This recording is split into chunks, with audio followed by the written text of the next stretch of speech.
Hey everybody, I have a video here for you today again, and this one's going to be kind of a quick one, and it's really hard to decide what I'm going to talk about next. I have places that I want to talk about in the ancient United States.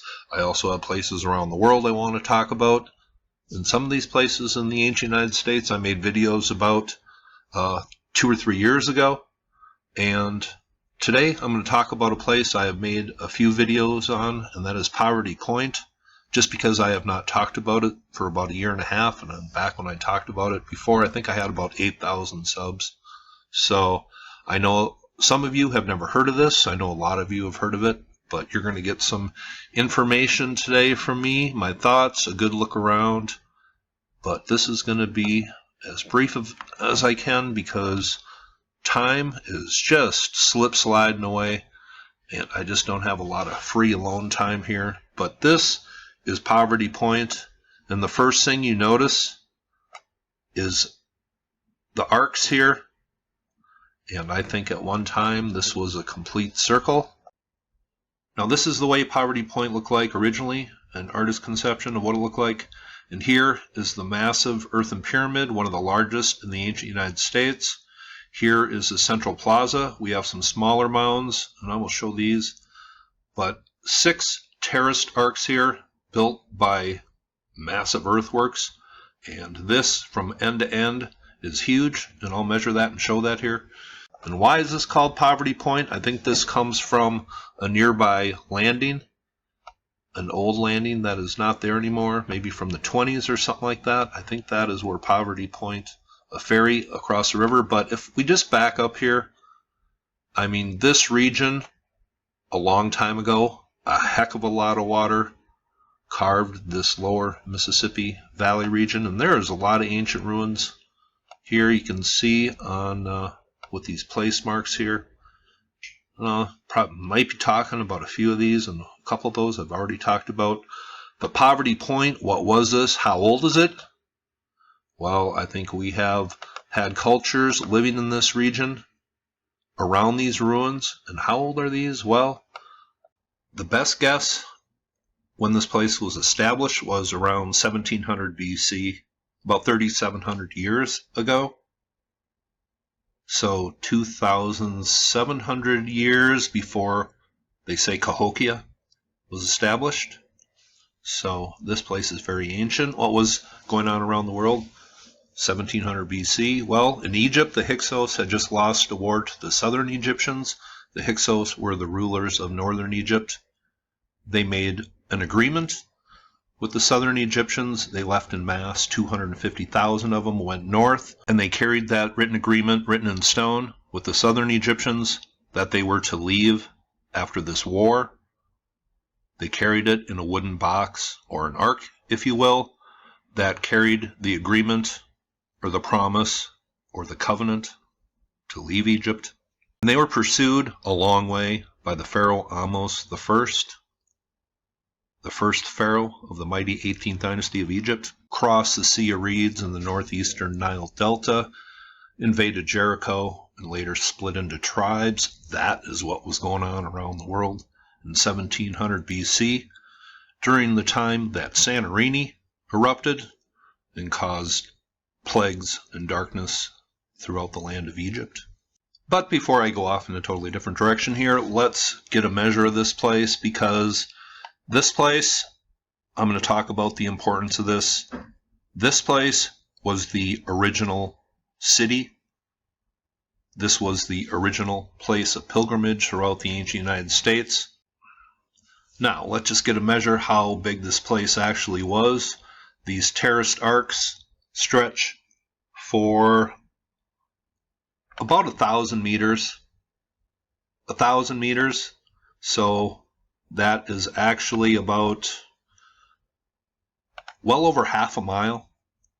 Well over half a mile. And this, I believe, once again, was a full circle. Now, before we start touring the area on Street View, let me just show you something. I think this is highly important. I think flooding took out half of this terraced circle here, built with these earthworks. Was it a minor flood? from a stream here, or a riverbed that is no longer in existence. We can see the remains of the riverbed right here, clearly. Was that what took it out, or was it something a lot more profound? 3,700 years ago, well, I think the Mississippi River was a heck of a lot wider at that time period. And let me show you here. You can see, here we go, here's the river, but over here where Poverty Point is, you can see two different distinguishable land areas. We have one right here, and then we seem to have a border right here. This land is totally different than this land. So this obviously was underwater at one point, or part of a massive river system that is no longer there today. But you can see here, the edge of Poverty Point is right on the border of two distinguishable different types of land here.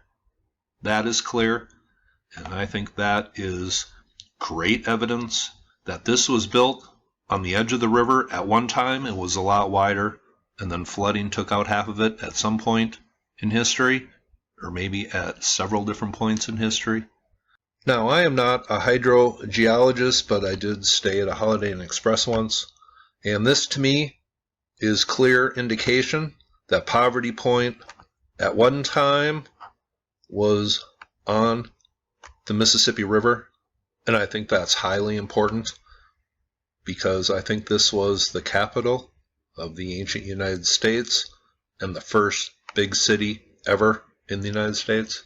Now, the alignment I haven't totally wrapped my head around, but this is the way it appears to me. This massive earthen pyramid is not facing directly east, but it seems in the central plaza there was probably markers. They have a central post here, but there was probably one right here on the edge and another one here, and that marked the alignment from the mound, I believe. It was some sort of marker in the central plaza that showed what the sunrise was today. Let me just show you here. But here you can see from the pyramid in the horizon, they would be viewing the sunrise, and I believe on special days of the year were marked by the structures in the middle of the eroded circular structure. Clearly shown on this pic here, I believe these people were sun worshippers. Now here is that massive earthen pyramid, and people have put out different theories, what they think this was originally shaped as. Bird, maybe a turtle, but it has worn away over time. But this is still very impressive. Why don't we just measure it real quickly? It is about, in meters, the width of it is about 195 meters, and in feet that is about 643 feet, so it's over 2 football fields wide, and that is huge. Especially, we'll take a look at that in a second here, but let's take a measure how long it is, and that is about 700 and maybe 725 feet long, and that's over what, 215 meters or so. That is a huge structure. That is one of the largest structures we have in the ancient United States. I'm going to certainly call it an earthen pyramid because that's what it is, and it's meant to resemble something, that's for sure.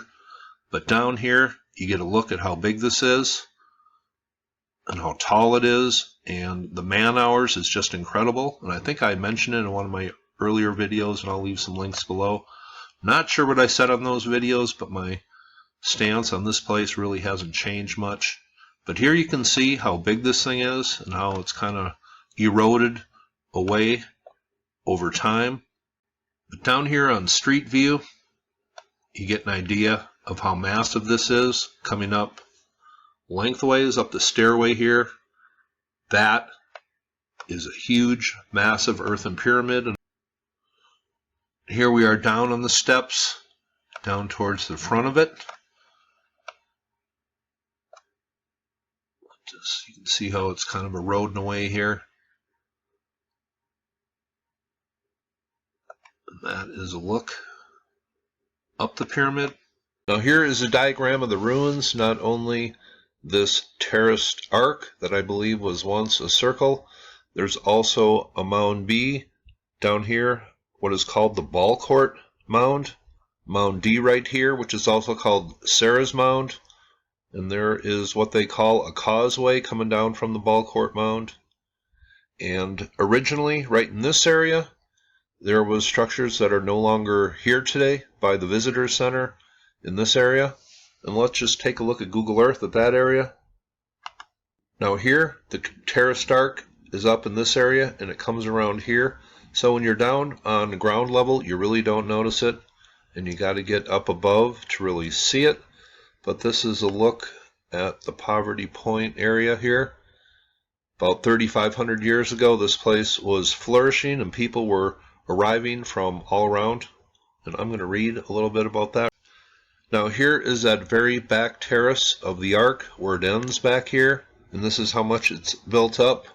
And I'm not sure if there was a lane here before the road was here, because there seemed to be openings in this Terrace Dark, but here it comes around and then just goes around this way, and you really lose it here in the fields of grass, and it isn't until you get overhead that you really notice it. And here, as I just back up, these arcs become crystal clear. Now here is a look at that earthen pyramid from ground level. Here is the very front of it in the distance here. And then as we swing around, this is the beginning of it widthwise. So, I mean, just the distance from the side of it over to the main center part of it, you can tell here quite a ways. That is a big structure. And looking straight south here, you can just see the elevation change and a mound here with the flat top. This they call the ball court mound, and I find that naming pretty interesting. Now here is the other mound on the north side of the park, and I didn't show the other stuff in my other videos, and I'm just trying to make this video as good as one can make it on Poverty Point, because not a lot of people cover this. And if this was the capital of the ancient United States, which I believe it was 3,700 years ago, one of the most important cities in the world at the time, I want to make this video as good as I can. But here is what is left of the mound here in the north part of the park.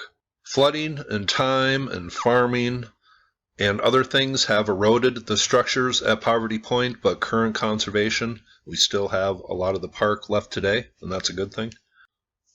Now here is the main Poverty Point website. I'll leave the link below. But it says here, Poverty Point World Heritage Site is a story 3,400 years in the making, and the range and dates, they really go from like 3,800 years to like 3,400 years, so just say 3,600 years ago, maybe a median date. Now let me just read a little bit. It says, hand by hand and basketful by basketful, men and women shaped nearly 2 million cubic yards of soil into stunning landscapes. The result was a massive 72-foot tall mound, enormous concentric half circles, and related earthworks that dwarfed every other earthen monument site for 2,200 years. The amount of forethought and organization needed to build Poverty Point without the aid of modern instruments, domesticated animals, or even wheeled carts must have been staggering. And for what reason, we still do not know. Archaeologists have much to work with, as millions of artifacts were found at the site. Domesticated tools, human figurines, and tons of stones from up to 800 miles away have led to speculation that Poverty Point was an ancient residential, trade, and ceremonial center. More mysteries. Poverty Point was abandoned around 1100 BC. A more recent native group added another mound in about AD 700, but occupied only a small fraction of the site and for only a brief period. Aside from that, there was only intermittent human use of the site for 2,900 years until Euro-Americans settled in the area in the 1800s. After hearing a few reports of this ancient settlement, archaeologists began systematically recording the site and collecting some of the countless artifacts. In 1962, the federal government designated it a National Historic Landmark, one of the highest honors for an archaeological site in the U.S., and in 2014, the site achieved perhaps the highest honor of all, UNESCO named Poverty Point a World Heritage Site. There are only 3 other archaeological sites in the U.S. with that distinction. Here are some of the artifacts, and really they go into the millions that were found in and around Poverty Point. Different figurines, and some of these were probably worn as jewelry. This might be one of those cannabis pipes that I showed from the mound builders, but just some of the artifacts that were found there. Now here are some other artifacts, and there was a lot of these small round things, and some of these they figured were used for cooking, kind of like charcoal is today, I guess. And spear points, well, it says here 8,000 at least have been found, and I'm sure cultures were leaving these as offerings to whoever built this original place of high importance. That is a pretty comprehensive look, history, and thoughts on what is called Poverty Point. There is no really good explanation or name for this civilization. I'm just going to call it Civilization X. They were existing 3,700 years ago. They had a capital in the middle of the United States, massive pyramid, massive earthworks. This was clearly a place of pilgrimage, highly important, probably one of the most important cities in the world at the time. We know little about it, and we live in this land today. Hope you thought that was cool, and you all have a very nice day.